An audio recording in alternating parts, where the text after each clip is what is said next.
Welcome to Real Voices of Happy Valley, our podcast that talks to the real people who live in the valley and of their interesting lives. This episode is with Scott van der Zanden, who is a photographer. Came to it quite late, really, but talks about how he loves it. He photographs people and rock stars at festivals, and also does wedding photography. And talks about capturing the essence of people at events and weddings, Glastonbury, Palestine. Yes, yeah. Even.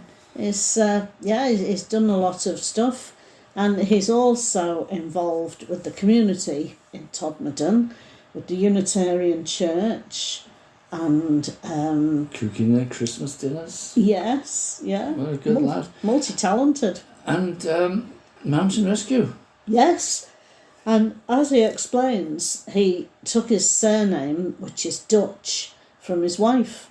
So if he really was Dutch, he wouldn't have had much experience of mountains. There's a bit of a shortage of mountains. Yes, around in the Netherlands. Way. Yeah. The Low Countries, I think they still call it. Cool name anyway. Yes. And a cool guy. Yeah. So, shall we stop prattling on and just let people listen to him? Here we go.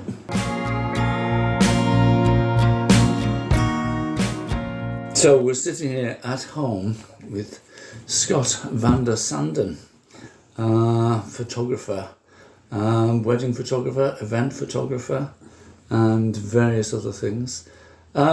So hello, Scott. Hi, Dave. Hi, Scott. So tell us about how you got into photography and the sort of work you do. Well, I didn't really, up until sort of 2016, 2017, I didn't really have a camera. I wasn't interested in cameras at all. And I was in my sort of mid to, it was about 26, 27, and I stopped drinking because I had an unhealthy relationship with alcohol at the time. Now looking back, I know that it was all driven via ADHD, which I didn't know I had up until during COVID I got diagnosed. But at the time, unhealthy relationship with drinking. But I really love going to festivals because that was they were a platform where you can go and just, it's a debaucherous kind of place. But when I stopped drinking, I started going to gigs and festivals, and I just couldn't find my place. I couldn't relax. I didn't know how to enjoy it because I loved having a couple of drinks and being in the mix. But when I stopped drinking, I couldn't be around people, like big crowds. So you have to do festivals and gigs in a different way. So I had to learn how to do it in a different way. And I remember I was stood at the back of a gig, and I couldn't really see and I couldn't really hear, and I was having a bit of a miserable time, and everyone was drunk. And I thought, I need to get to the front somehow. So I either get a security license or I get a camera. Right. And the way I did it was I actually got a security license for 12 months, and I hit all the festivals, and I bought a camera, and I used my access in my time off to get my portfolio up, which was quite interesting because it sort of put me into big enough stages that had pits because I needed the space. So I sort of pretty much cut out all of the smaller venues. Photographers can go through years and years of going through smaller venues. But because I was forced into the pits, I was hitting sort of medium to large stages pretty much straight away. And within that first year, I did like Bearded Theory and Glastonbury was first year as security. But So a security licence is for you to do security? I was doing security, Yeah. so sometimes I was in a rainy car park in the middle of nowhere, but sometimes I was in the thick of it, which I found great fun, but only for 1 year. That was enough for me. Right. So what were you doing when you were sort of getting into the pit at festivals? What were you doing with the outcome with the photographs? So trying just to put things online, grow some sort of presence. I'm quite a good networker. I like talking to people. you know, like I say, in my time off, I was in pits, but I was also using my time to network and speak to people. So in my first year at Glastonbury as security, I was actually camped next to a man called John Kerridge, who was a photographer for the West Holt stage. I just made that connection with him through there, and he, in that year, he got promoted to area manager of the West Holt stage. Right. And because I'd been putting my photographs out there and being proactive, he asked me if I wanted his job, which is dead man's shoes. And, you know, it's the third biggest stage, probably one of the most respected stages in the world. So my transition from not having a camera to being in this position was very fast. I mean, I was lucky. Like, I realised quite fast that I was good at it, because as much as I don't have focus in certain parts of my life, which are usually parts where I'm not usually interested. Yes. When I've got a camera in my hand, I am fully locked into what I'm doing. So it's been quite a really big, interesting journey to get to where I am now, and I'm still far away from, you know, being there, wherever there may be. Being there.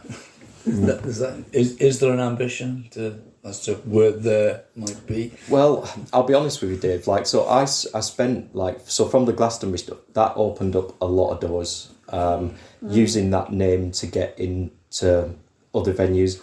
So yeah, I managed to start working for a big agency, and they got me access into the big venues. And what I realised, I mean, my first couple of gigs shooting Hans Zimmer and Alice Cooper and Johnny Depp and all these people, what I realised in the first couple of gigs is you go to the AO Arena, for example, and after 3 songs, you're out the side door. Like, there's no staying around to watch the gig. And I said to the guy, I'm like, look, can I not stay? And they're like, well, why do you want to stay? You don't have a ticket, and, you know, you're working, so see you later. You've taken a couple of photographs now, start off. Yeah, and it was more like I was being treated like more like paparazzi rather than a music lover. You know, capturing the arts. You know, I'm there because I'm capturing the arts because I love the arts. There should be some perks. I once did. There was no perks, so like the nail in the coffin. Like, I thought I'd worked in this career now, and I'd got to the top where I'm shooting whoever I wanted to shoot, whoever was in town, whoever was in the country, and the bit that broke my heart after all that hard work, years of hard work, I took a picture of Johnny Depp just after the Amber Heard stuff, and he was playing with Alice Cooper, and he was mainly in the shadows, keeping his head down, and there was one point where he just stepped into the light, and I just got a really good picture of him. Left the venue after 3 songs, obviously. Edited on the train on the way home. As soon as I got home, the images were online, ready to use, probably just about as they were coming off stage. So that's the speed that you're working at that level. That image sold to Kerrang! Magazine for worldwide editorial rights, and I got $1.57 for it. No. Yeah. In total? Total, at the end, yeah. And that really broke my heart, because I felt like I'd been, you know, chasing a carrot for so long, and I beat myself up for a bit, and I didn't touch my cameras for a bit, and I sort of, it took me a while, and my grandma said something to me of just about how many skills I'd picked up on the way about working with my camera in difficult conditions. And that made me change my perspective a little bit, that, you know, just because I've got to the top of this and fallen off the edge of the cliff, it doesn't mean I'm not good at what I do. So it's a big self-worth thing, and I think we have it in our lives. These days it must be difficult with things online rather than physical photos to keep a kind of copyright or ownership of them, isn't it? It's difficult. I've caught some agencies out that have sold my images, not told me, and I've image searched it and found my pictures all over the world and published, and they've not told me about it, and I've had to chase them up, and I've had to chase them hard for like, they sold like 30 odd images and from one Glastonbury, and I got just short of $50 for the lot, so that doesn't pay for nothing. No. It wouldn't pay for your transport down there. Yeah. So, like, I do a lot for local arts stuff, and I find that they're the most generous, and they have arts grants, and even though they don't have they don't have the big budgets, I'm fine with that, because I'm really interested in supporting local events, and whatever budget they have, I appreciate that, because everyone's happy. I'm getting more than what the millionaires can give me. They're happy because I can provide them with high quality content. So yeah, I still have my finger in that pie, but it did take the wind out of me. That it must have done. Yeah. Yeah, it's been ripped off. No matter what you're doing, just being ripped off like that by people who could actually afford to pay you quite a lot of money. Yeah. It can be soul destroying. Yeah. If you let it. Well done for bouncing back. Well, very much so. Sort of parallel to the music, because of my ADHD, I can't have a normal job. I can't really work for people over a long period of time. I'm very good with working people on a short burst or a project, but then, if that starts rolling into months, then I just need stimulation all the time and new things. So parallel to the music stuff, I spent a few months in Palestine documenting around the West Bank. And we were doing some charity work out there, and I learned a lot about photographing people or capturing a moment, capturing a natural moment, people in their their soul as it is. We get this all the time. As soon as someone looks at me and knows I have a camera and they know they're being photographed, and I do it, we all do it. We have a different mask for that, because we have the face that we want people to see, but then we also have the face which is just our face, and this is where coming into weddings and things, I really specialise in getting into those real natural moments of a bride or a groom, but more importantly the people that are there, because it's all about people. There's something really majestic about and really magical about being able to capture somebody's soul and put it in a box and showing that to somebody else at a later date. Like, the technology behind that, I think, is overlooked and not really appreciated as much as it should. And they can be the most amazing photographs. I mean, the iconic. I'm sure some of the ones I've seen have been really impressive. Have been staged. But there's like the Navy sailor kissing somebody in the middle of Times Square at the end of the Second World War. Fantastic photograph. I really like this. Is it Henri Cartier-Bresson? It's just black and white photographs of like old blokes in Paris streets with a glass of wine sitting outside a cafe, which seemed to capture the heart and soul of the subject. Essence. Yeah, the essence of that moment. Yeah, it's a really special thing and a real honour to be able to, and to be trusted to be in a certain space, to be able to do that. And a big part of my job is making sure people are relaxed, because if you run around with a flash on and you're sort of directing people around and barking at people, which some people do, you lose that. They know you're there, they're aware you're there all the time. Yeah. So there's so many skills that come in that sort of come into it, from all the business side of things is one side of it, but getting there early and connecting with people early, later on they don't even know you're there, and that's when you can really get the magic. Yeah, because I mean, things like certain events, a wedding, there's like the happy couple cutting a cake and them with their parents on either side, and the standard photographs that I'm sure still occur. It's an awful long time since we got married, but I'm sure those sort of things still happen. But it's capturing the sort of the slightly bored 13-year-old cousin. On their phone. Oh yeah.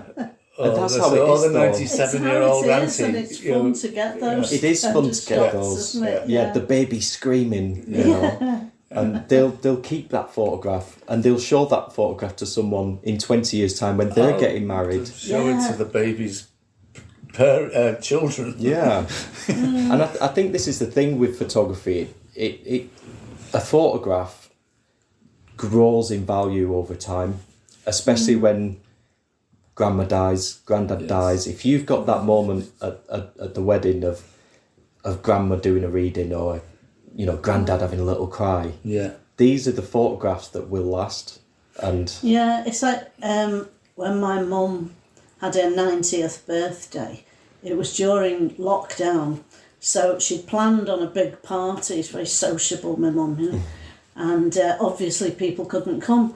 So we contacted them all and said, raise a glass to her and send us a picture of it, raising a glass for her birthday, and she absolutely loved it, didn't she? And we've still got it, so we can see, people cared about her and everything, saying happy birthday to her, and that was because of lockdown. Otherwise they'd have all been there and probably wouldn't have taken any pictures because they'd have all been too busy.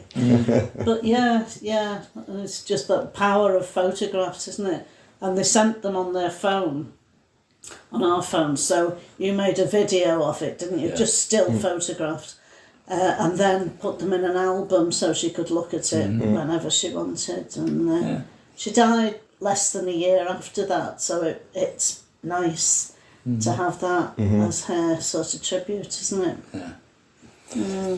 Yeah, but some of the best photographs we've got all in the category of what you're saying. Yeah. I've got a picture of my mum, which is about 8 or 10, sitting with her mother in the garden, reading.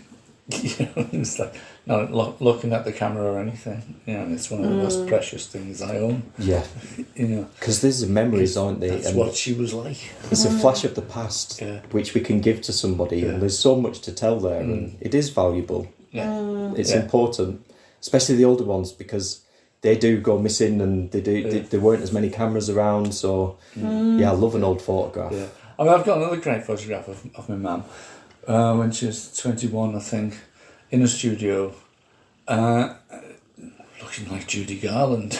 Oh, nice. You know that she spent most of that day trying to look like Judy Garland before somebody took a picture of her. So that's the image she wanted to portray.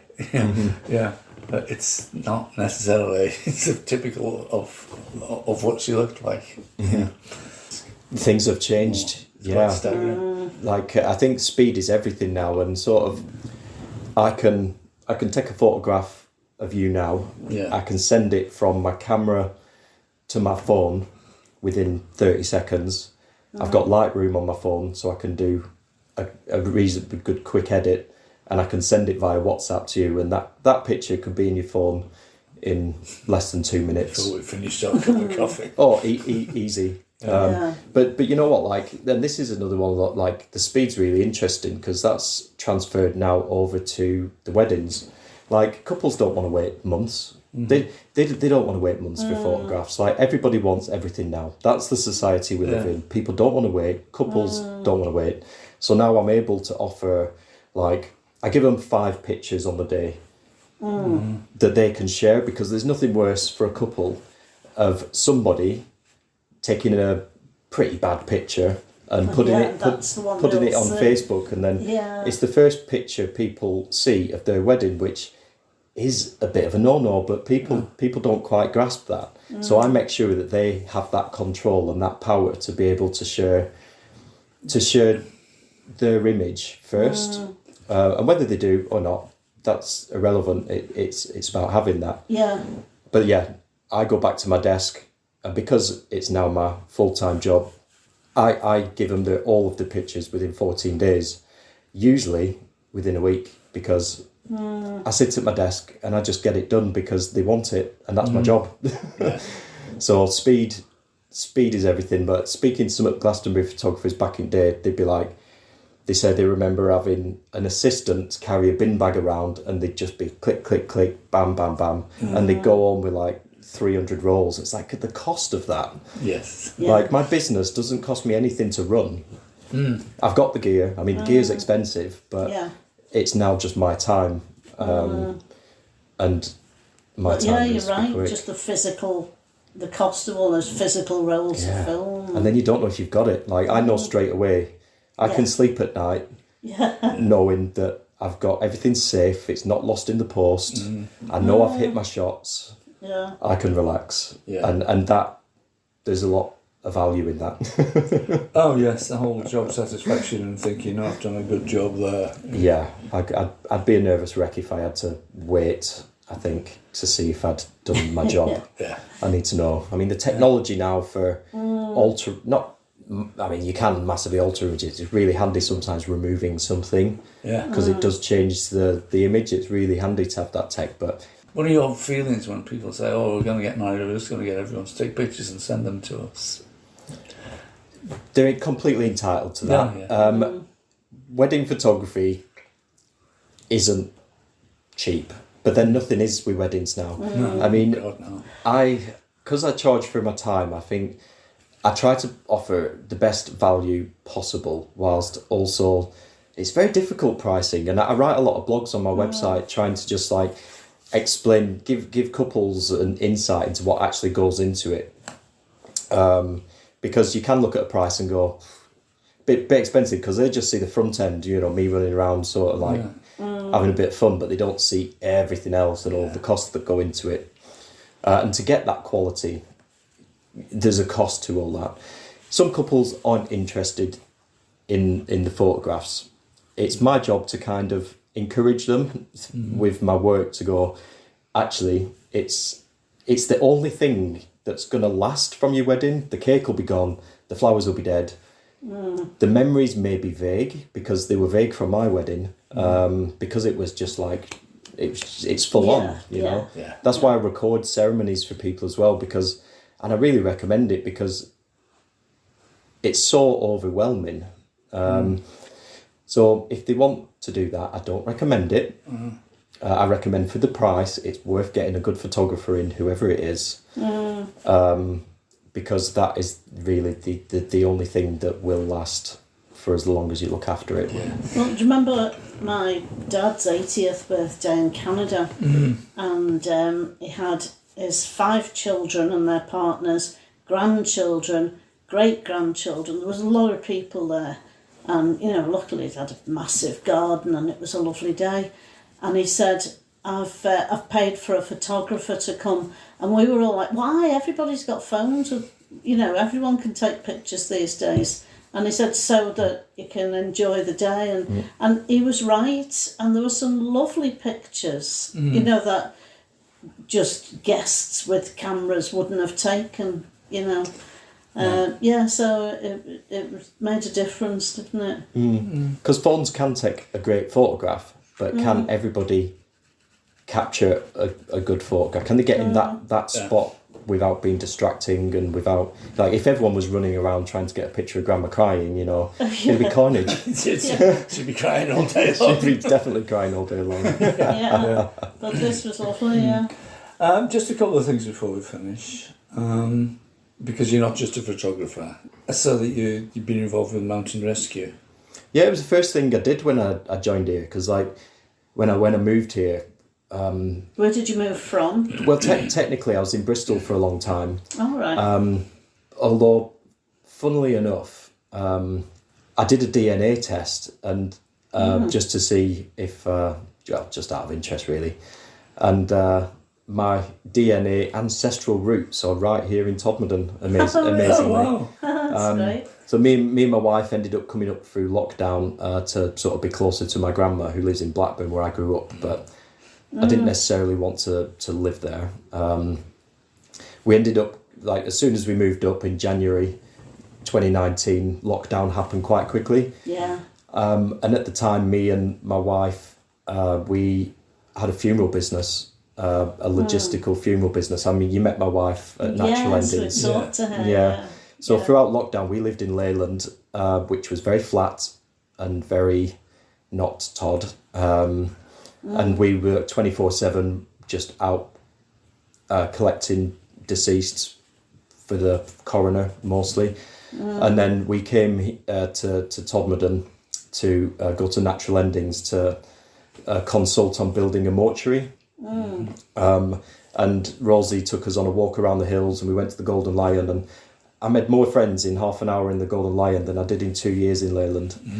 And I fell in love with the place. I felt like I'd been here. I felt like I knew people. I felt like I recognised people, and it was a really weird feeling. Every time I left, I was just like, I don't want to go. And then Rosie offered Lisa a job 3 times. Eventually on the 3rd time, I was like, take it. I want to move there as fast as we can. But that was because I knew that this place had community.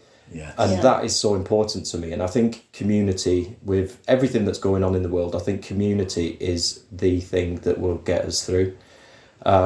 So before I moved here, I looked into various things that I could get involved in. The mountain rescue is one of them. I joined the army when I was 16 to get out of Blackburn, and did just short of 3 years. So I have that kind of, it's quite stimulating, it's quite exciting. You're doing a good thing at the same time. So we moved here in the December, and there was an intake, or there was a trial to get in on the 6th, a beautiful snowy day. And we did this test to make sure we were good enough, fit enough. It was about 30, I think, and they took 4 on. So Calder Valley Search and Rescue, I did the year's worth of training, became a full team member.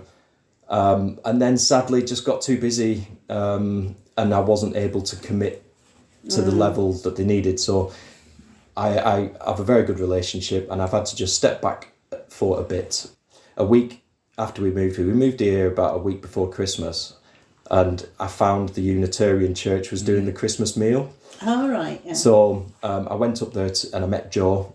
And as soon as we walked into the Unitarian Church, we just instantly, both of us was like, right, this is where we want to get married.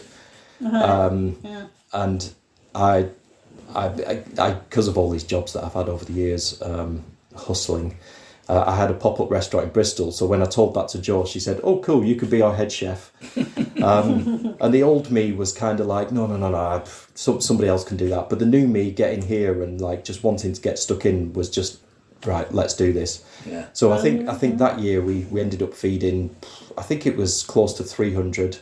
And I was head chef again last Christmas, and that was closer to 400. And I don't even seen the size of the kitchen in the Unitarian Church. No, I haven't, but I imagine it's not huge. It's a logistical challenge.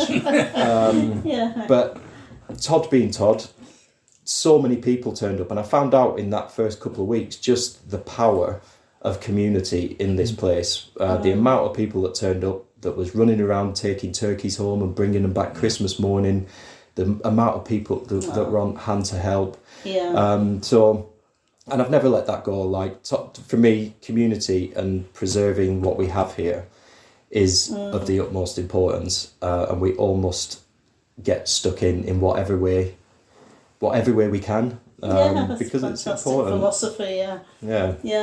That's brilliant, and it is the most important thing. Yeah, so that's why I'm kind of keen to, or I am keen. I'm doing the first wedding at the Fielding Hall in a couple of weeks. Since it's refurb, opening up again. It is ready for the wedding. Thankfully. Yeah. And like I'm trying to work with as many local suppliers as I can through the Calder Valley, because I want to put my skills. I don't want to be going to Manchester. I don't want to be going to Leeds. I mean, I will, and I do.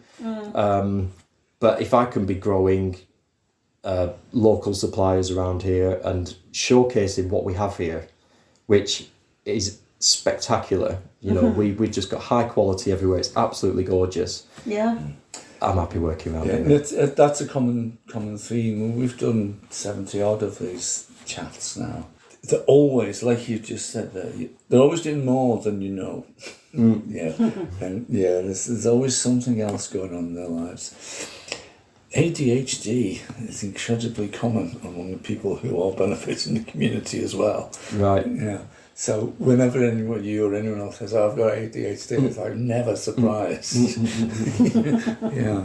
Well, more likely to be surprised if people don't. If they don't have it. Well, one of the other things I did a couple of weeks after I moved here, because there was no ADHD support groups, and I needed to connect with people. I found one in Lancashire, but they didn't have one here, because they did have one, but it ran out of funding, and I don't know what funding you needed, so I set one up, which as of today has about 100 members in Todmorden. Yeah. So if there is anybody out there that either thinks they have ADHD or wants to know more about ADHD or does have ADHD, then they can join our Facebook group, which is Adult ADHD Support Todmorden, and we meet and connect with each other. And some of the people that I've met are now my closest friends, and the whole point is if one person meets another person, that's the best support you can get. Being able to talk to each other and share our journey together is therapy. You know, we get together, and the fact that there's so many people, like it seems like that it's a very welcoming, neurodiverse place around here. Like I don't have to mask around here. Like I could just be myself around here, and there's something so special about that. Whenever people talk about Todmorden, the word that comes up is real. Yeah, people, something yesterday, I think it was, somebody said, "Oh, you moved to Todmorden. It's real Todmorden, isn't it?" Yeah. Which I think is a great compliment. It is, to the town. And we must protect that. Yeah, very much so. Okay, well, thanks a lot, Scott.